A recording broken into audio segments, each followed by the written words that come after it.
Assalamualaikum warahmatullahi wabarakatuh. Teman-teman, terima kasih sudah menonton video dari ngobrol bareng saya dengan terapis wicara yaitu Putri dari part 1, 2, dan 3.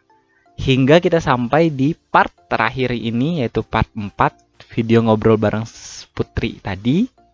Semoga video-video ini bermanfaat untuk teman-teman sekalian. Ambil hikmahnya, buang yang negatif atau tidak setujunya. Langsung saja, selamat menyaksikan.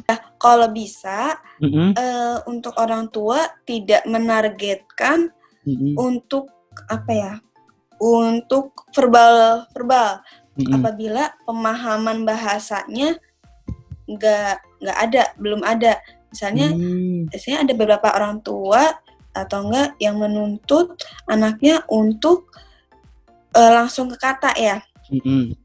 Tapi kan sebenarnya perlu diingatkan kembali bahwa prosesnya ini ketika misalnya anak baru verbal spontanitas aja dalam misalnya cuma baba atau tadi pum tadi diarahin untuk ke spontanitasnya lebih banyak yang ada katanya, baru ketika itu diarahkan untuk meniru terus ke menamain. Tapi dengan basic bahwa anak ini juga paham bahwa ini misalnya singa, misalnya ini baju. Nah itu baru ketika anak sudah bahasanya dan komunikasinya oke, baru coba untuk perbaikin si artikulasinya. Kan ada beberapa pengennya, iya nih ngomongnya artikulasinya nggak bagus, padahal sebenarnya anaknya baru satu kata aja. Oke, berarti karena tahapannya belum ke situ ya, Put? Iya, biasanya sih kan tahapan bahasa building block si bahasa sama speech ini tuh yang untuk sound speech ini tuh ada di bagian atas. Di sini tuh masih ada itu tadi pemahaman, terus bahasa ekspresifnya, terus baru ke ke circle tingginya itu yang spesialnya. Nah, ketika misalnya anak sudah mulai cerewet, mulai banyak kata yang dikeluarkan atau kalimat yang dikeluarkan, nah di situ biasanya akan bisa disortir tuh kata-katanya. Misalnya kalau 2 kata atau enggak 2 kata tapi udah banyak, misalnya udah ngomongnya udah lumayan oke, nah itu bisa kelihatan artikulasinya yang mana yang salah. Tapi at least lebih baik dikembangin bahasa reseptifnya, bahasa ekspresifnya. Nah, nanti artikulasinya bisa mengikutin ketika kata-kata itu sudah mulai banyak dikeluarkan. Gitu. Berarti di artikulasi itu di tahapan lanjutan gitu ya? Saat memang anak ketika anak sudah paham dan bahasa ekspresif dari yang dia pahamin, kata atau kalimatnya, baru kita coba untuk perbaikin untuk artikulasinya. Itu akan dengan sendirinya, misalnya gitu.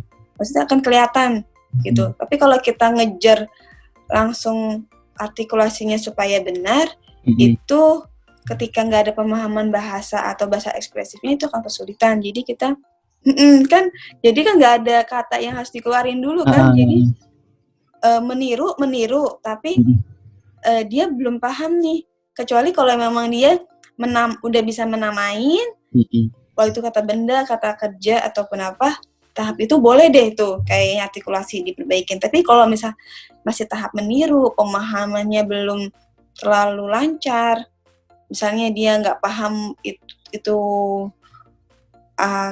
kata kerja apa, atau nggak belum paham dalam tahap yang lebih tinggi, dulu gitu.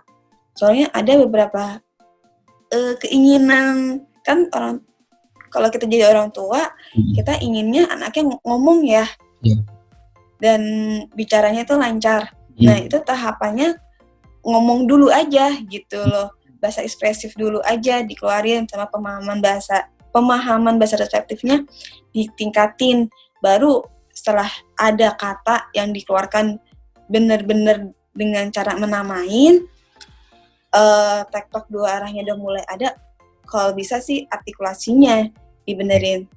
Kan ada yang masih kesana kesini, konsentrasinya nggak ada, terus kotak matanya nggak ini, pengen dibenerin artikulasinya. Tapi kenapa tidak di komunikasi sosialnya dulu, pemahamannya, Betul. bahasa dulu atau bahasa ekspresifnya dulu yang dikembangin dulu, baru. Nah, kita tadi sampai di tahap artikulasi. Duluan artikulasi, tadi kan kita sudah lebih bagus kita melakukan tahapan-tahapan komunikasi sosialnya dulu kan, Put ya, sebelum ke artikulasi gitu.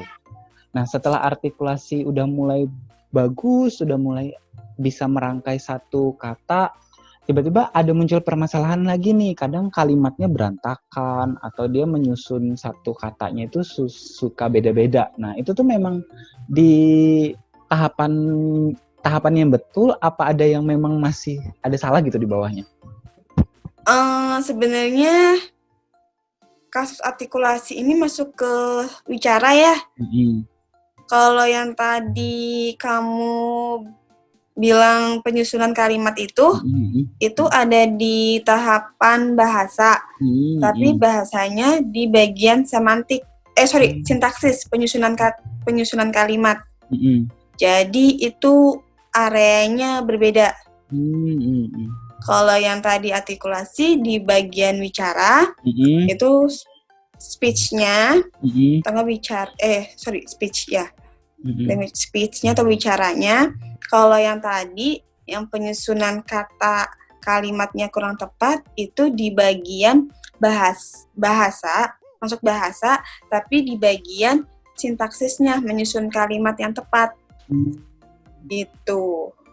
Nah, kalau jadi muncul permasalahan itu gimana sih? Biasanya itu bisa kedua-duanya, maksudnya satu anak bisa mengalami kedua-duanya itu juga bisa. Iya. Nah, jadi kayak kita untuk menstimulus buat orang-orang tua di rumah tuh gimana sih kalau misalnya muncul permasalahan itu gitu? Misalnya muncul permasalahan penyusunan kalimatnya kurang tepat ya. Biasanya kan itu bisa karena sekuensinya kurang bagus atau enggak kurang tepat. Kalau misalnya penyusunan kalimatnya dicoba untuk buat subjek dulu, predikat. Subjek itu nama orang, terus predikatnya kata kerja, terus objeknya itu kata benda yang menyertain ya. Nah, itu kan bisa dibuat atau enggak kita buat, misalnya ada kartu aktivitas, misal di situ ada gambar, misalnya mama mencuci piring. Nah, coba anak dibuat untuk bisa nggak ngikutin anak, misalnya mama mencuci piring gitu, tapi lewat gambar itu.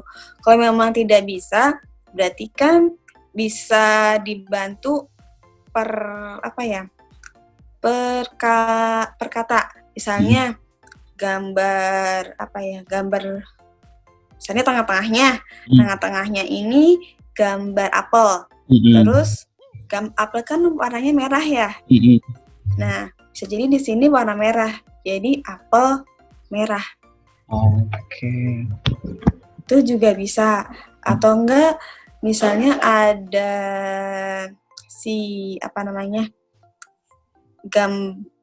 atau enggak gambarnya jadi di split bagi beberapa bagian. Kayak tadi kan apel, terus di sini warna merah, jadi kan apel merah. Atau enggak nanti kalau mau di sini mobil, di sini misalnya biru, mobil biru. Itu sebenarnya sih dari situ dulu boleh. Nah, nanti baru di sini misalnya ada gambar makam, tapi di sini orangnya misalnya mamahnya atau enggak papahnya. Terus bagian di sini gambar makan. Di sini misalnya ada roti atau enggak mie, baru papa makan mie atau enggak mama makan roti. Mungkin dari situ, ketika memang dia tidak bisa lewat satu gambar full ya, kan ada satu gambar aktivitas ya. Iya, betul. Nah, itu kan agak kesulitan. Nah, mungkin bisa lewat dari situ, bisa. Gitu. Oke. Kayak udah banyak banget nih, Put. Kita udah bahasnya detail sampai dari masalah makan sampai ujungnya ke susunan kata. Luar biasa. Iya. Sebenarnya sih kalau bicara itu agak kompleks. Soalnya tingkat yang paling tinggi itu tingkat tujuan besarnya untuk terapi bicara adalah komunikasi sosial dua arah sama teman-teman sebayanya, sama lingkungannya. Nah, untuk komunikasi itu kan paling tinggi. Nah, di dalam bagian itu tuh ada bahasa, ada bicara. Yang tadi si artikulasi itu masuk bagian bicaranya. Di bagian penyusunan kata Tokaima tadi ini di bagian bahasanya. Jadi memang bahasa sama bicara nggak bisa jadi satu, nggak bisa harus jadi satu, nggak bisa berdiri sendiri gitu, pasti ada kaitannya gitu. Makanya kenapa si artikulasi ini ada 3. Artikulasi itu bisa dikarenakan otot bicaranya atau enggak artikulatornya kurang bagus, bisa karena dispraksianya, karena atau enggak karena kesulitan dalam processing auditorinya. Itu bisa. Nah, itu kan agak lebih kompleks lagi ya. Kompleks lagi. Kita harus ngelihat si karakter anak dan kemampuan anaknya. Jadi tidak bisa asal asal nerawang gitu. Iya, betul. Ada gitu sih. Kayaknya udah banyak banget yang coba kita jabarkan juga, Put. Nanti kalau misalnya ada orang tua yang mau lebih banyak bertanya, nanti mungkin bisa ke mana tadi yang punya Putri tadi?